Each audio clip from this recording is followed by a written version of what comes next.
In previous video हमने क्या देखा कि हर ऑब्जेक्ट जो है एक दूसरे को अट्रैक्ट करता है with the force of gravitational force. Okay, अब आइजैक न्यूटन ने एक लॉ फॉर्म किया, that's called universal law of gravitation. और ये जो लॉ है यूनिवर्स के हर ऑब्जेक्ट पर फॉलो होता है।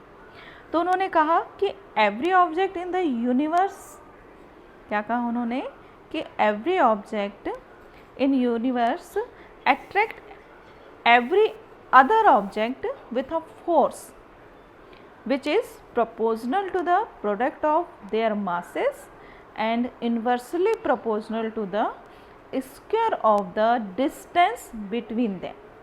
ओके, तो इसको हम एक बार क्या कहा उन्होंने कि in universe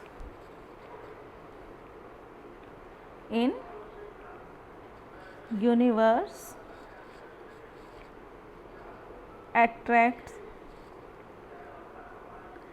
every other object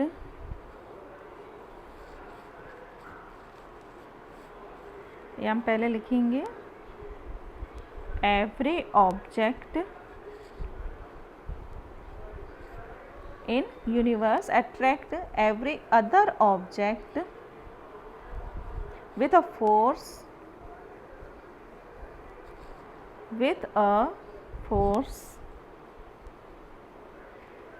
which is proportional to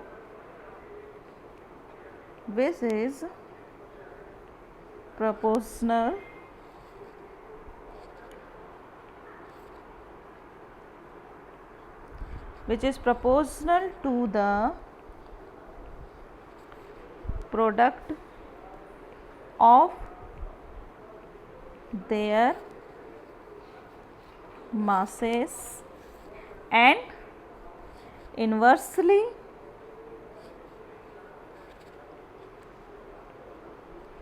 proportional to the square of the distance between them। जो ये स्टेटमेंट है आपको सभी को बनना चाहिए। ओके, तो जो स्टेटमेंट है उसके थ्रू हम फॉर्मूला फॉर्म करते हैं। ओके, न्यूटन ने कहा कि एवरी ऑब्जेक्ट, यूनिवर्स में जो भी ऑब्जेक्ट हैं वो दूसरे ऑब्जेक्ट पर एक फोर्स अप्लाई करते हैं। तो ये जो फोर्स होता है, ये जैसे हमने यहाँ दो ऑब्जेक्ट लिए हैं, okay, this A and B. तो ए एंड बी का जो ऑब्जेक्ट है, ए का मास कितना है, कैपिटल एम, एंड बी का मास स्मॉल एम, एंड दोनों ऑब्जेक्ट के बीच जो डिस्टेंस है वो क्या है, डी है। तो in this statement we apply तो force which proportional to the product of their masses. Okay, तो फोर्स जो है, this force proportional to product मतलब multiplication, product of their masses, मतलब ए ऑब्जेक्ट का mass capital M and B object का mass small M. Okay, and inversely proportional to the square of the distance between them. And यही force जो है, दोनों object एक दूसरे पे फोर्स लगा रहे हैं, this force is F. Okay, and this force is inversely proportional of to square of distance between them, मतलब ये जो डिस्टेंस है इसके इन्वर्स स्क्वायर के 1/d square. Okay, that is clear. अब ये वैल्यू हमने फाइंड कर ली। Okay, that is first and second, two parts हैं स्टेटमेंट के। तो इन नेक्स्ट पेज में हम फिर से इसको लिख देते हैं, एफ प्रपोजनल क्या था, m इंटू एम, एंड जो फोर्स अप्लाई हो रहा है प्रपोजनल 1/d स्क्वायर। ओके, तो अब हम यदि इन दोनों इक्वेशन को कंबाइंड फॉर्म में लिखना चाहें, that is F proportional capital M मतलब एक ऑब्जेक्ट का मास एंड अनदर ऑब्जेक्ट का मास एंड दोनों ऑब्जेक्ट के बीच की डिस्टेंस का स्क्वायर। ओके, तो अब प्रोपोजनल जो है उसको हमको क्या करना है, हटाना है तो इन दिस कंडीशन एक कांस्टेंट का हम यूज़ करेंगे and this constant is G and G is the gravitational constant, that is gravitational constant. Okay, तो F इक्वल टू, क्योंकि प्रोपोर्शनल मार्क हटा तो इन दिस कंडीशन यहाँ पर क्या रख दिया हमने G, that's a gravitational constant m into M upon T square. Okay, अब हमको जो ग्रेविटेशनल कांस्टेंट है इसकी SI यूनिट फाइंड करनी है। In this condition SI unit of G, okay, SI unit of G, तो हम G को वन साइड, ग्रेविटेशनल कांस्टेंट को वन साइड ले आएंगे।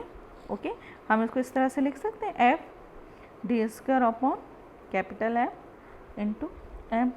एंड आपको मालूम है कि जो F है फोर्स, एंड फोर्स की SI यूनिट क्या है, न्यूटन, एंड D क्या है, D क्या है, दोनों ऑब्जेक्ट के बीच का डिस्टेंस है, एंड डिस्टेंस को हम किस में लिखेंगे, मीटर में, एंड डिस्टेंस क्या है, स्क्वायर, तो in this condition metre square upon capital M and small m। Capital N and small m क्या है, दोनों ऑब्जेक्ट का मास है, एंड मास के लिए क्या यूनिट यूज़ करते हैं, किलोग्राम। क्या यूनिट यूज़ करेंगे, किलोग्राम, तो हम इसको newton metre square upon kilogram square इस तरह से लिख सकते हैं। ओके, तो दैट आल्सो कैसा लिख सकते हैं, newton metre square kilogram square kilogram minus 2 power, इस तरह से भी लिखा जा सकता है। तो ये जो यूनिट है, ये यूनिट किसकी है, G की है। ये यूनिट किसकी है, ग्रेविटेशनल कांस्टेंट की है। अब ग्रेविटेशन की यूनिट तो फाइंड हो गई, पर ग्रेविटेशनल कांस्टेंट की वैल्यू क्या है। ओके, तो वैल्यू किसने फाइंड की, ग्रेविटेशनल कांस्टेंट की जो वैल्यू है वो फाइंड की अनदर साइंटिस्ट हेनरी कैवेंडिश ने। किसने, हेनरी कैवेंडिश ने। उन्होंने जो ग्रेविटेशनल कांस्टेंट की वैल्यू क्या दी, 6 स्पेसिफिक बैलेंस के थ्रू ग्रेविटेशनल जो कांस्टेंट है, जो कि यूनिवर्सल ग्रेविटेशनल, ओके, यूनिवर्स में कहीं भी होगी, G की वैल्यू यही होगी, 6.67 इंटू 10⁻⁻11 न्यूटन मीटर स्क्वायर पर किलोग्राम स्क्वायर। जो G की वैल्यू है हम उसको 6.67 की जगह 20/3 भी लिख सकते हैं। कभी कुछ न्यूमेरिकल प्रॉब्लम सॉल्व करने में अगर 20/3 हम लिखते हैं तो हमको थोड़ी मतलब थोड़ा इजी जाता है। ओके, न्यूटन मीटर स्क्वायर पर केजी स्क्वायर। ओके, तो ये जो वैल्यू है, यूनिवर्सल जो लॉ है, यूनिवर्सल लॉ ऑफ ग्रेविटेशन है, ये यूनिवर्स में कहीं भी दो ऑब्जेक्ट के बीच में लगने वाले जो ग्रेविटेशनल फोर्स हैं, okay, and this gravitational force depend on their two object masses and between their distance, okay, उस पर डिपेंड करती है। एंड ये क्या होती हैं कि जो फोर्स अप्लाई किया जा रहा है, मतलब ए बी पे फोर्स लगा रहा है एंड बी क्या हो रहा है, ए पे फोर्स लगा रहा है, ए बी पे एंड बी ए पे। तो ये जो फोर्स है ये क्या है, F, and this force are F equal to product of their masses, मतलब ये टू ऑब्जेक्ट हैं, इनके मास के प्रोपोर्शनल होगा, एंड साथ में inversely proportional to square of the distance between them, मतलब इन दोनों के बीच की जो डिस्टेंस है उसके स्क्वायर के इन्वर्स में फोर्स लगेगा। ओके, तो दैट्स दोनों इक्वेशन को हम कंबाइंड फॉर्म में F proportional m into M, मतलब दोनों ऑब्जेक्ट के mass upon D square find करते हैं। आफ्टर दिस, क्योंकि प्रोपोर्शनल सिंबल है, इन दिस कंडीशन एक ग्रेविटेशनल कांस्टेंट यहाँ पर लगेगा, प्रोपोर्शनल मार्क को हटा रहे हैं, and their SI unit is, with the help of this unit we find gravitational constant unit, SI unit, that is Newton meter square kilogram minus 2 power, and other scientists Newton ने ये find कर लिया था, ये formula find कर लिया था। Okay, इस फार्मूले को न्यूटन ने फाइंड कर लिया, पर जो ग्रेविटेशनल कांस्टेंट है उसकी वैल्यू फाइंड नहीं की। और कहा जाता है कि आफ्टर डेथ, न्यूटन की डेथ के बाद जो है हेनरी कैवेंडिश जो है उन्होंने ग्रेविटेशनल कांस्टेंट की वैल्यू को फाइंड किया, and with the help of this value हम जो हैं जो ग्रेविटेशनल फोर्स एंड दोनों ऑब्जेक्ट के बीच में लगने वाले फोर्स की जो भी वैल्यूज़ हैं वो हम फाइंड कर सकते हैं। Okay, and that is universal law of gravitation. तो ये कहीं भी हो, चाहे प्लेनेट में हो, सेलेस्टियल बॉडी में हो, या अदर कोई भी जगह हो, ये जो है लॉ अप्लाई होता है। ओके, अब नेक्स्ट जो है कि हमने देखा कि F proportional D square, second statement में एफ प्रोपोर्शनल 1/d²। यदि हम इसको लिख रहे हैं F equal to F equal to 1/d²। ठीक है, तो हम क्या देख पा रहे हैं कि आप सोचिए कि यदि कोई दो ऑब्जेक्ट हैं, यदि आपके हाथ में, एक हाथ में क्या रखा है, कोई आयरन का मतलब टुकड़ा या कील रखें आपने हाथ, ओके, एंड दूसरे हाथ में मैग्नेट है।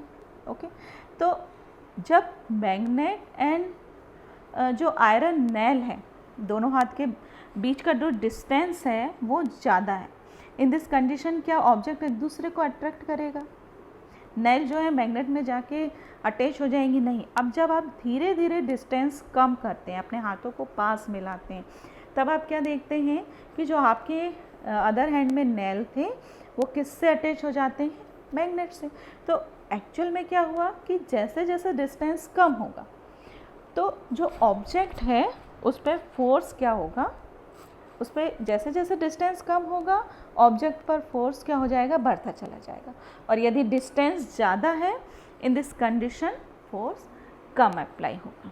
ओके, तो मान लीजिए कि हमने वैल्यू हमने 2d² कर दी। ओके, 2d² कर दी, तो इन दिस कंडीशन जो फोर्स अप्लाई होगा F/4 होगा। मतलब जो in previous condition, first condition में जो फोर्स अप्लाई हो रहा था उसका 4th पार्ट उस ऑब्जेक्ट पर अप्लाई होगा।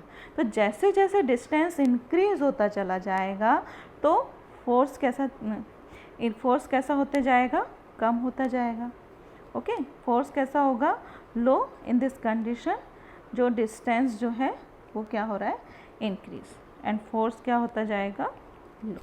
तो इस तरह से जितना भी, जैसे एक एग्जांपल है कि यदि हम अगर कितना फोर्स, यदि हमने मान लिया कि यहाँ पर दिया हुआ है इस inverse square saying that F is inversely proportional to the square of D, mean for example, एक एग्जांपल है कि that if D get bigger by a factor of 6, okay, तो F become 1/36।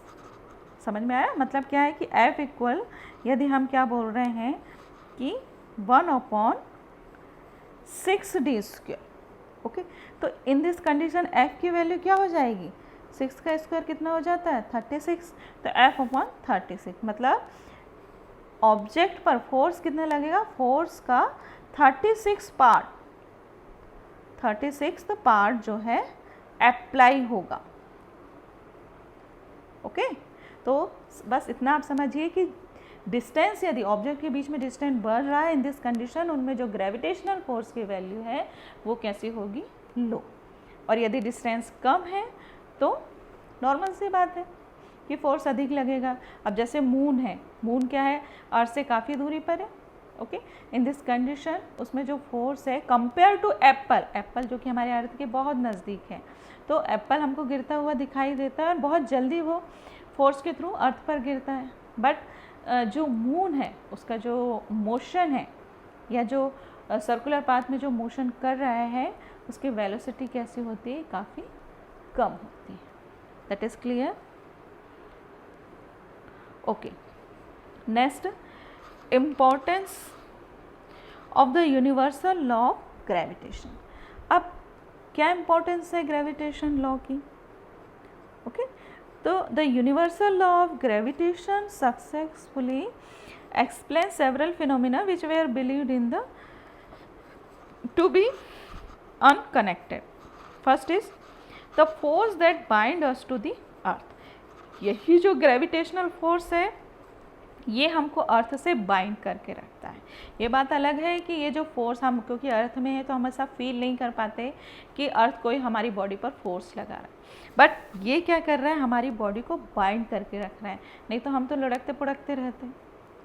Okay, and second is the motion of the moon around the earth, and इसी gravitational जो है force के कारण जो मून है ओके अर्थ के अराउंड क्या कर रहा है, मोशन शो करता है, हमने आपको बताया। The motion of planet around the sun and साथ में क्या होता है, सन के अराउंड जितने भी प्लैनेट मोशन कर रहे हैं किस कारण से कर पा रहे हैं, इसी ग्रेविटेशन के कारण।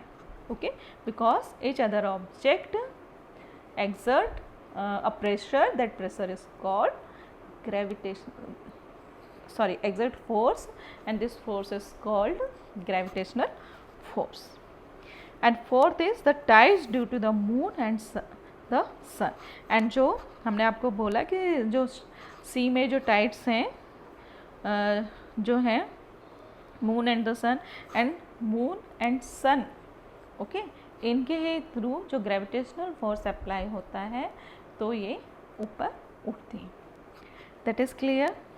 ओके, एंड आपकी बुक में जो भी एग्जाम्पल में न्यूमेरिकल प्रॉब्लम है with the help of universal law of gravitation okay इसके हेल्प से आप उसको सॉल्व करेंगे। एंड जो इन टेक्स्ट क्वेश्चन है उसके नोट्स हम आपको भेज ही देंगे, उसको भी आपको अपनी कॉपी में लिखना है। एक चीज़ और बच गई है, फ्री फॉल। ओके, इसको नेक्स्ट टाइम देखते हैं। Okay, thank you.